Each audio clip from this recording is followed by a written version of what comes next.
Kings Island is known for its rides, foods, attractions, all sorts of things, but it's also known for its special events.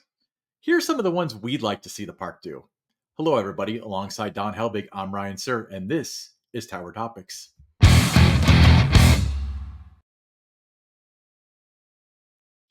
Tower Topics is a podcast for Kings Island fans, by Kings Island fans, because that's who we are and that's who we care about. Yeah, so this kind of sparked. It's funny because this came to us from a couple different directions. Because you and I uh, independently attended National Roller Coaster Day at Holiday World, and they had an event called Friday Night Live. And additionally, either today or yesterday, as of this recording, I can't remember when it was, that a lot of the other Cedar Fair parks announced that they were going to have an Oktoberfest, in addition to Tricks and Treats as well as Halloween Haunt, right around that same time of year.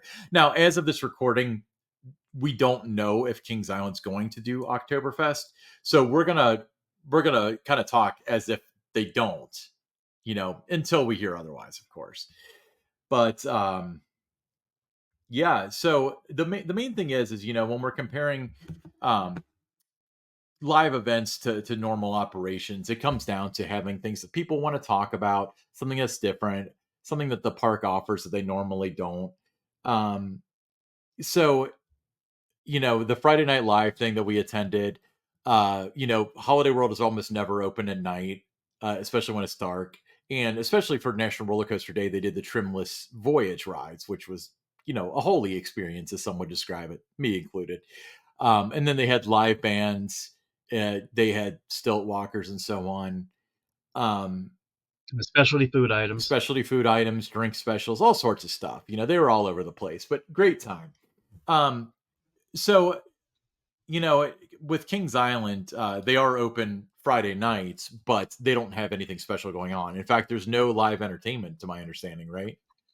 No, it's just 5 to 10 and rides, food, but nothing else going on. Nothing that would necessarily draw you there for a Friday night 5 to 10, unless you are a coaster enthusiast. You just want to get those rides on Ryan, Diamondback, and the Beast and that. But nothing special, nothing to bring more families than that out. Yeah, so we were kind of brainstorming if Kings Island were going to do something similar for an event like that. Different ideas that we've had, and this is all very like high level stuff. But one of the things that we thought, and this is completely stolen from Holiday World's event, is bring in a couple live bands. You could have one on the bandstand and maybe one outside of the fest house or something, just to spread it out a little bit. But that would kind of bring some rejuvenation to the park. If there's no live entertainment for that particular demographic that needs and wants the live entertainment, it's something for them to do. Exactly. And you could also, like we said, we just took a page out of Holiday World's book there with what they do with the live entertainment and the drink special and the food specials and that, in your own backyard, you got the Cincinnati Reds. They do their 3-2-1 Tuesdays. Why couldn't you do something that's a 3-2-1 Friday? Maybe have $3 blue ice cream, $2 soft drinks, $1 games, just something like that to give you a reason to come out on those Friday nights, when you have really short hours. Yeah, I mean, again, it's got to be something that ruffles the feathers and stuff. But another idea that we kind of floated was, why not sell tickets to go behind the scenes of the Beast? Obviously this had to be a little bit earlier because there aren't exactly lights back there, but $25. You can take a backstage tour of the Beast. I think that if they offered that, and especially if it was limited quantities, maybe do them in blocks of 15, do 4 tours total, that would probably sell out, don't you think? It would definitely sell out. And you could actually do, larger tours. You could do 2 of them and you could have, up to 100 for each tour. So that's very manageable to do 100. Mm-hmm. And if you sold, $25, you certainly would probably sell 200 tour tickets. If you split it up, you do one at, say 5:30. You come back and you do the other one at 6:30. Make it like a 45-minute tour for each one. I think that works. You would have people coming, not just the locals, but you would have people coming from, outside of the market to do that. I know when I did those blog meetups, when I was doing those, there was one I did for the Beast and 400 people. that would not have paid a visit to Kings Island came to do that. So there's certainly interest there. The enthusiasts get to do behind the scene tours when you have a coaster stock, or like this spring when you had the A Spring Conference. Uh, but the average park guest, the Gold Pass holders, they love Kings Island as much as the enthusiasts, but because they're not part of a club, they don't get to do this. Hmm. So it'd be an opportunity for them, and uh, it's definitely worth the $25. Probably worth more, like $50, but for $25, they certainly would sell it out, and that would be another driver for those Friday nights, is to offer those beast tours. Yeah, I completely agree. And plus, that would make a good headline if they're offering that. I remember when you were doing the tours to support Susan G. Komen Yeah, back when it wasn't bad to support Susan G. Komen or what, since that charity kind of got controversial. But you were doing that, and I remember there were a lot of headlines, Inquirer and so on, talking about how Kings Island offering behind the scenes tour to raise money for breast cancer research, blah blah blah, that whole thing. Um, and sold a lot of tickets doing that. I mean, that was something that was done daily during those 3 weeks mhm. of that campaign, and every day at 3 o'clock. I had quite a number of people that wanted to go back and do that. Yeah. Um, so I think that could formulate for a great event. They wouldn't have to look far for the live band because they've got two live bands they hire for everything. You got Hi-Fi Honey and you got River City. So they could. I mean, I'm not complaining because they're both fantastic bands, but it's not like you'd have to do a massive talent search or anything because we know who would be performing. But I think that would make You a bring great Michael event. Williams back in, who was on, The Voice, and Hmm. bring a guy like him back in too, on those Friday nights. But they only have, most years, two of those Friday nights where it's from 5 to 10. But you know, get creative. Find a way to do something besides just open the turnstiles, right? Yeah. I mean, it takes a little extra effort to make it successful. Now, with a lot of these things, I can read the comments already, and I'm not discouraging anybody from commenting. In fact, before we get too far, I want you to comment about what kind of events you would like to see at Kings Island. What would draw you to come visit on a day when you normally wouldn't? But I can already read the comments. People are going to say, like, well, they've already had budget cuts this year. How could they possibly do something like that? What are your thoughts with that? What's your retort to that? Well, oftentimes you will hear the park when they aren't doing something, they'll cite, "Well, we don't have the budget for that." Mhm. Uh, but when you have no budget, I mean, there's still a way. 2008, perfect example. There was no budgets at Kings Island for a lot of different events and things. It was, uh, very much streamlined, real tightening of the belt. They had just acquired the Paramount Parks. Things were tight. But we got creative. And without a budget that was already worked in, we were able to do the Robbie Knievel motorcycle jump. We had the Rick Walenda skywalk from the Eiffel Tower over the fountains. The Brady Bunch came in. There wasn't budget set aside for these things, but what the team did was really believe that these events would sell tickets, bring in the season pass holders, and it would make money for these events. So you put that plan together in paper, presented it to leadership, showed them, don't look at what it's going to cost, look at what it's going to make.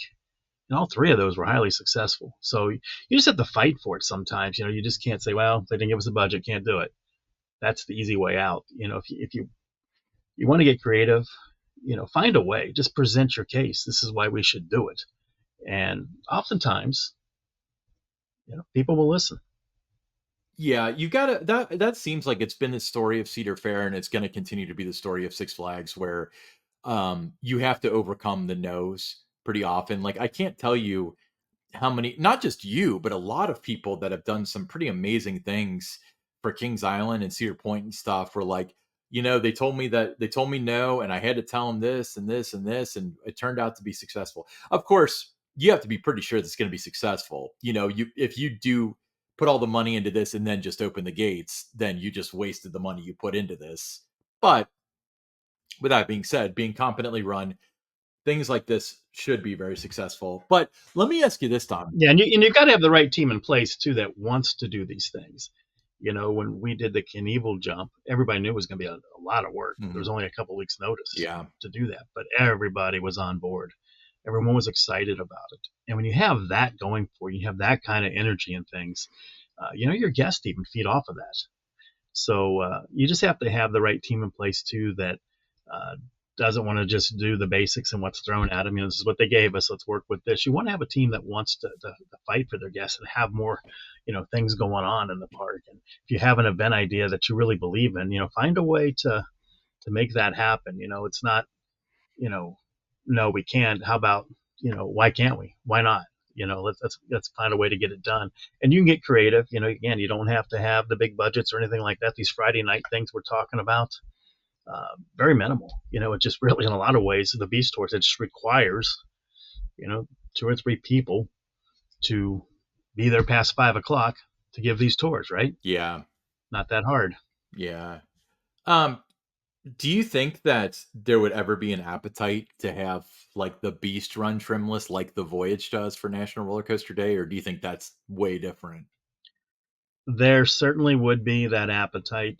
There are, you know, thousands and thousands of fans of the Beast that never got to do a trimless ride. They were rare. Mhm. Occasionally you would get those on the Beast Walk back in the morning when you had the skid brakes Yeah. and things were set automatically. Where you had to go down, or manually, I'd rather say, were manually set each day, and they would kind of adjust it in the morning depending on the temperature and that. And you might catch that odd Beast ride in the morning if you were a member of Ace, or maybe as a guest you got on that first train at like 10:05 or something. You might catch one of those, but it was rare. And then since the trim brakes went in, you never get those anymore. There's some days it might have been a little bit lighter in the 90s, but now it's pretty very consistent. The Beast ride. That's one thing about it now. It's more consistent than it ever has been in terms of what the ride experience is going to be like for you. But you could drop those trims, going over that shed if if the park wanted to. Uh, would it be hard on the ride? Yeah, absolutely. It's hard on the ride. It's hard on the Voyage. That's why you don't do it every day. But if you're only going to do it for a couple of hours on a couple of Friday nights, it's not going to tear it apart that bad. I mean, how many trains are going through there in 2 hours, right? So yeah, it'd be something that could definitely work. Yeah, well, and the way that I noticed it was, like with when Holiday World did the trimless Voyage rides, the sign that they put. Now, to be clear, I want to clarify, they did the trimless Voyage rides for National Roller Coaster Day only. So there's a few Right. more Friday Night Lives. They will not be doing that. However, they will be doing night rides, which is awesome in itself. But they just put up like a sandwich board sign that said the Voyage will be running faster from 8 to 10, and I think that's a good way to communicate it because um if you talk about trimless rides and stuff, like the average Joe is not going to know or not going to care. But you can say the Beast will have a unique experience because the brakes will be turned off and it'll be running faster than ever, and all sorts of stuff like that. I think that that would be kind of cool. Now, I don't think the Beast would make for a incredibly enjoyable ride with the trims off, but at the same time, like given the opportunity, I would do it. Yeah, I mean they're there for a reason, Hmm. and everybody, you should get that. The ride wouldn't be there today if it had run without brakes back in the 80s, 90s, or even if it did it for a full summer, that would not be good for the ride. So, but short term, if we're talking about sending 25 trains through, that's not gonna do too much to it, and it would be something that people would definitely visit the park for that opportunity. Your pass holders, you would get people from other places, Detroit, Chicago, Indianapolis. They'd all come in, to try that because that's a different experience than you get every day. So, why not? But you're only going to get so many rides on that. It's not like you're going to be able to ride it 10 times. It would be a one time. Yeah, I mean, it would Like have an so, extremely long you, line. I mean, even you get one, maybe 2 rides. yeah, the Voyage had an hour wait, and for them, it was the novelty of any ride being open at night. So, Yeah, without the racer and, all the other rides drawing from it, we're talking about a really long line for the Beast. But with that being said, I guess what they could do theoretically is the problem that Holiday World had was the Beast, or sorry, the Voyage was trimless from 8 to 10. If they just made it 7 to 10, that probably would have taken a little bit of pressure off. Now, I understand that you don't want to do that all day or whatever. But No, you don't. You don't. You definitely don't. And I think 2 hours is about the max that you would want to run a ride that's that relentless like that, carrying that much weight on those trains. You don't want to go more than 2 hours with the tremors like that. yeah, so I guess it would be kind of like a a one night or a one time through thing is what I'm trying to spit out. But the other thing that came to mind, and I feel like if we don't talk about this now, we're going to forget about it. But you and I have thrown around the idea of an Oktoberfest at Kings We have. Island, and again, we don't know as of now if Kings Island's going to announce this in the future. But Kings Dominion and Carowinds both have. There's going to be your typical Oktoberfest stuff, the beer, the food, and so on. Um, I think that this would work better in Cincinnati than any other place if properly promoted. I don't know what kind of German heritage Richmond or Charlotte have, but obviously, in the eyes of that management group, it's not terribly important because we're the most German city in the United States ish, and the event is there and not here, presumably. But I think that Oktoberfest would be fantastic. Now, a lot of on the surface looking in, you would think like, well, they'd have to set up for that and tricks and treats and Halloween Haunt. So, which one would you want to sacrifice? But the other parks aren't. They're having all three. They're having all three, and I can tell. I mean, first of all, if you're watching on YouTube, if you can pull that logo back up again, Ryan, Yeah, I'd happy to. I think it's a very fun and engaging type logo.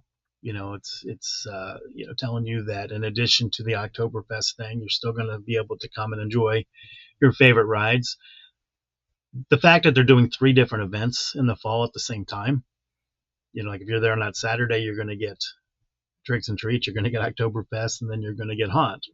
So I think that's I use the word ambitious, but I like what they're doing there, and I think that's something that they have a chance to make it something that's long lasting. A lot of these events that we see, at Kings Island or some of the other legacy Cedar Fair parks, they do them for a year, maybe two, and then they just don't do it anymore. Hmm. You have to build.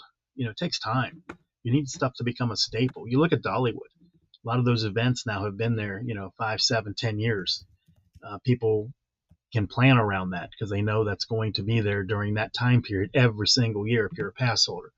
And I think there's a lot of value in that. So what I'd like to see is, Kings Island and some of these other parks, when you do these events like Oktoberfest, make sure you do them at the same time and do them every year. Be consistent, and it's going to develop, a following for that. And people are going to look forward to it. They're going to mark their calendar when the next year starts. They're going to say, "Oh, well, the fall at Kings Dominion, it's Oktoberfest. Let's go." So they're going to have those kind of things set up. So I really like what they're doing. Carowinds is another park that's doing that. So yeah, I think it's something that if I could find the time, I certainly would go to Kings Dominion and check it out.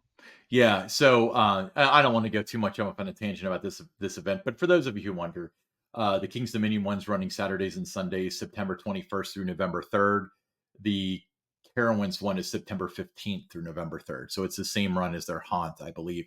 But let me pitch. Good time of the year to do it too. Yeah, well, let me pitch this idea to you. So, all the other parks besides Kings Island, all the ones in Kings Island's peer group, shall we say, are open those weekends between Haunt and Winterfest. I know that like Dominion, I believe, did the Peanut Celebration during that time, but this would be a great event for that. I mean, we talked about the unpredictability of the weather. You could take all this Oktoberfest stuff and just have it in the fest house, theoretically. I mean, obviously, rain or super cold or whatever would drive people away, but you wouldn't necessarily have to cancel events because you could have this indoors if you wanted to.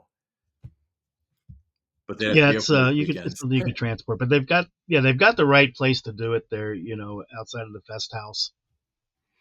So it's really an event that's perfectly suited for Kings Island Hmm.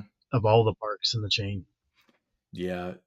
So another idea that we tossed around was like a chili festival because. Yeah, something in August. You're looking for those last couple of weeks, something to fill. Cincinnati is known for its chili, so why not do a chili fest? You look at what Valley Fair has every year; it's their corn festival. Mhm.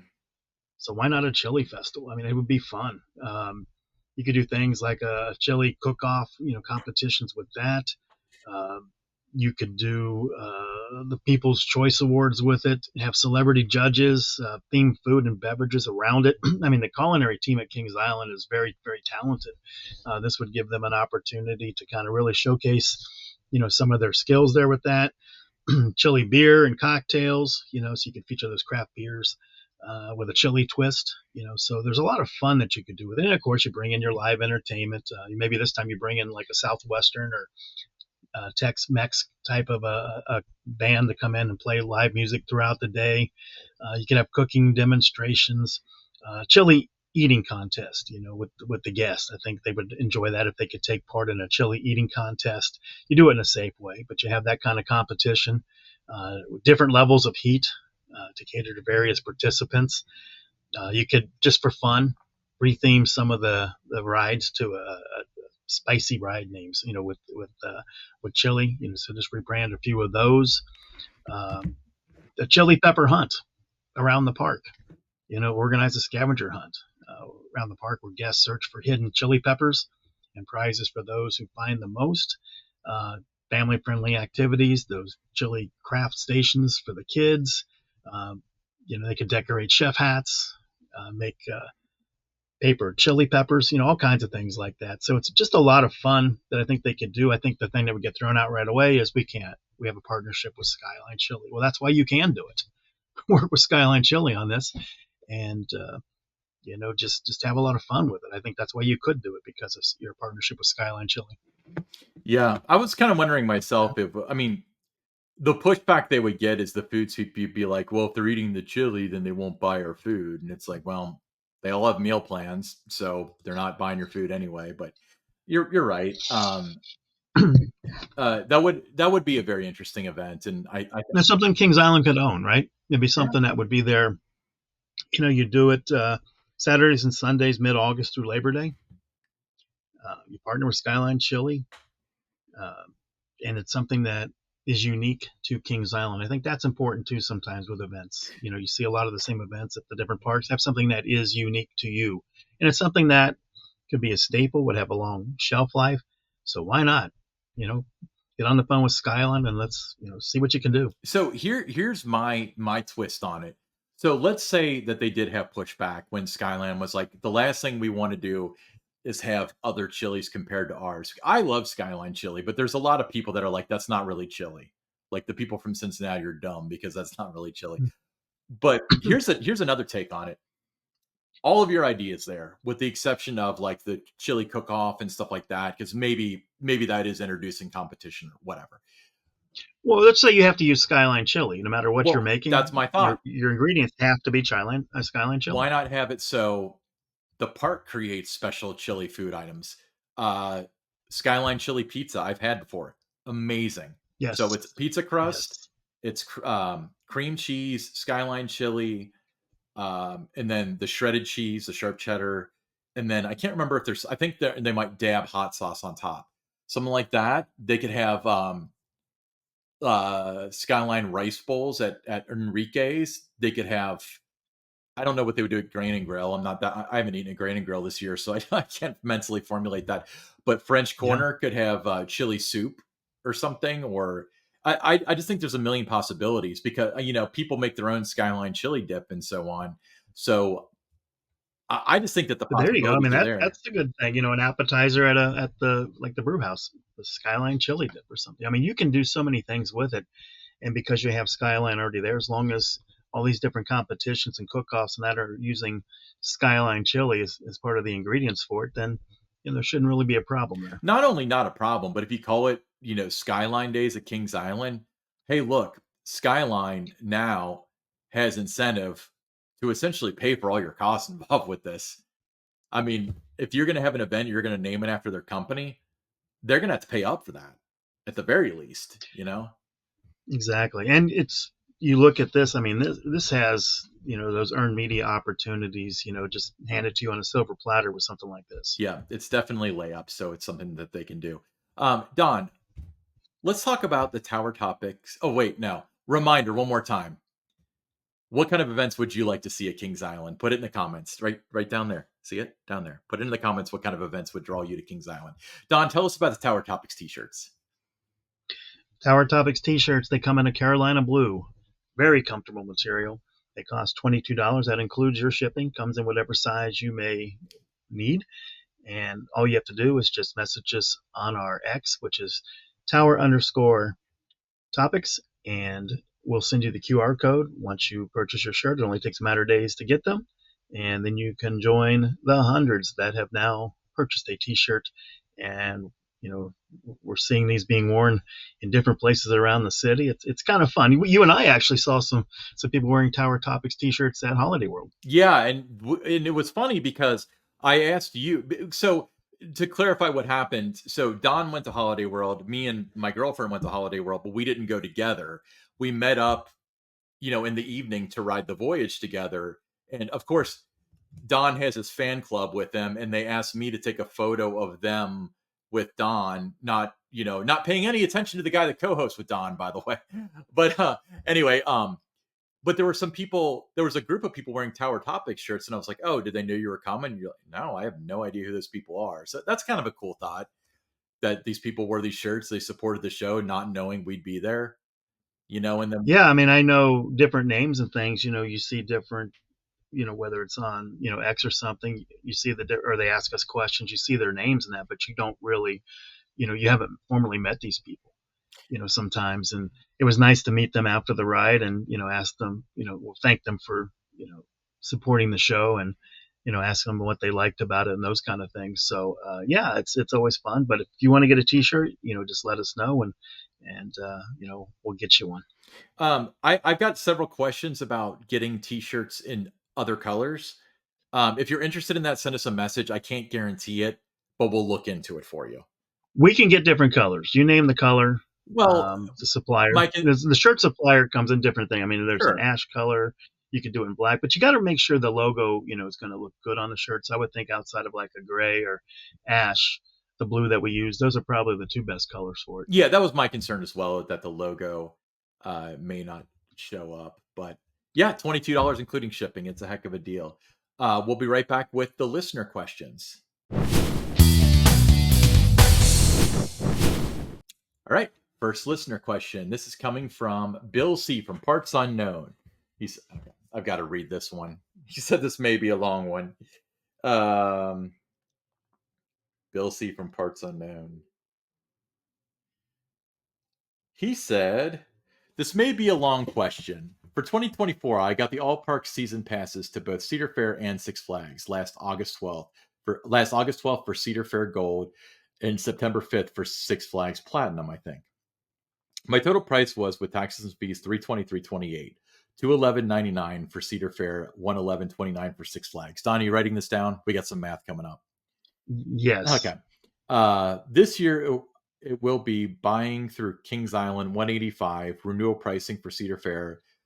It would be $138 less than last year's prices. They do not offer all season drink and dining at both parks or separate. My question is, will they offer add-ons, all season dining and all season drink plans to your Cedar Fair pass for the Legacy Six Flags parks at a later date to purchase?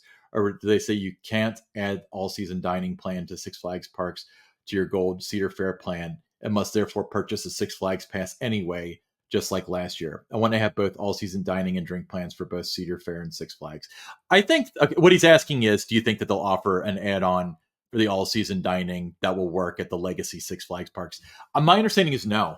I think they were pretty clear in the language that your benefits will not work at the other chain. So unfortunately, Bill, you're going to have to buy both passes if you want to have dining at both. Is that your interpretation? Yeah, I think at this time, I think ultimately you will see that. There's a lot involved trying to, align and merge all those different products together. And that, I think the fact that you get access to all the Legacy Six Flags parks with the All Park Passport, that was a little bit ahead of where I thought that would be in terms of when you'd be able to do that. Mm-hmm. So that part's exciting. But, short term, no, you're going to have to buy two different, passes if you want to have the dining at, across the board, with all the parks. But I don't think that's such a bad deal, for me. I think if you have the Legacy Cedar Fair park. You add the all park passport. You got your all park dining plan for the legacy Cedar Fair parks. And then you go to some Six Flags. You might have to buy a meal or two at a Great America or Six Flags over Georgia, something like that. I think it's not too bad. I mean, you're still getting a great deal on the admission by being able to have that as part of your our park passport. Yeah. All right. Next listener question from Kyle C. from Metro Detroit. How feasible would a trimless beast ride event be? Oh, it's almost like you watched the show already. Assuming Kings Islands went along with it, what type of event would you put together? Day of week, time, extra charge, entertainment for. Well, I think we answered your question. He's basically saying like if you were going to do what Holiday World did with the trimless rides. Um, I I do it on those Friday nights in August. Right, but so he's finishing up with can the beast be run safely with no trims? I believe it can be run safely. It can be run safely. It just would not hold up over the long haul if they continue to do that for more than just a couple of hours here, and maybe there, something like that. But if it was something, they were running it for 12 hours a day, 10 hours a day, 7 days a week, that ride would not have a long shelf life. No, and you think it gives rough rides occasionally now? Imagine every ride shattering your teeth because it would like even that fine gravity group precision engineering stuff would not hold up very well to a trimless beast ride simply because those trains are so I, heavy and the forces are so strong and I can tell you those tremless rides on the Beast, or back in the day, brakeless rides on the Beast, they were memorable and something that if you are ever able to experience one of those rides, you're gonna remember it for a long, long time.